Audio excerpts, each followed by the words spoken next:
పోలవరం ఎందుకు why is it taking so long పూర్తి కావడం లేదు? పోలవరం డిలే కావడానికి మరి ఇంత పెద్ద democratic country women reservation bill ఎందుకు ఎక్కడ విఫలమైంది? 2023లో అన్ని పార్టీలు దానికి అంగీకరించినాయి ఉమెన్ రిజర్వేషన్. 1976 నుంచి సౌత్ స్టేట్స్ కి ఇచ్చినటువంటి ఆ ఎంపీ సీట్ల రక్షణ అనేది ఏదైతే ఉందో అది బీజేపీకి అంత.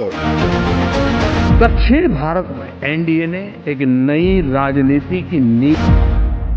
ఉన్న ఎంపీ సీట్లు కూడా పోతే నార్త్ కి ఒక కాలనీ లాగా మిగిలిపోతుంది. మనం కూడా బ్రిటిష్ వాళ్ళతో పోరాడిన దానికోసమే కదా.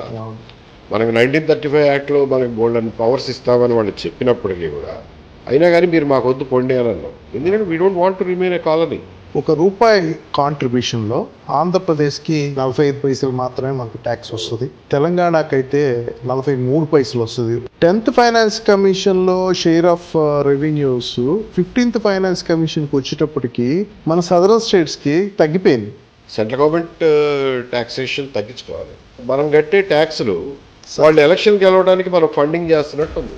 1 కోటి ప్రజలు ఉన్న హైదరాబాద్కి రింగ్ రోడ్డు ఉంటే what is the need for 50,000 ఉన్న అమరావతికి రింగ్ రోడ్డు ఎందుకు? మీరు ఒక మాస్టర్ ప్లాన్లో భాగంగా ఓఆర్ఆర్ని చూపిస్తామంటే ఇబ్బంది ఏమి లేదు. అమరావతి కూడా is suppose to be self financing. కానీ ఎంతవరకు సెల్ఫ్ ఫైనాన్సింగ్ ఉంటుంది అనేది మనం ఏమి చెప్పలేము. పోలీస్ ఆఫీసర్స్ని డైరెక్ట్గా వాళ్ళ మీద ఎఫ్ఐఆర్ కట్టడం, ఛార్జ్ షీట్ చేయటం, మీ పోలీస్ ఇన్స్టిట్యూషన్ మొరల్ తగ్గుతుందా లేదా? మేము ఉద్యోగంలో చేరినప్పటి నుంచి ట్రైనింగ్లో కానీ మా సీనియర్లు కానీ ఎప్పుడైనా మనకు చెప్పేది ఏంటంటే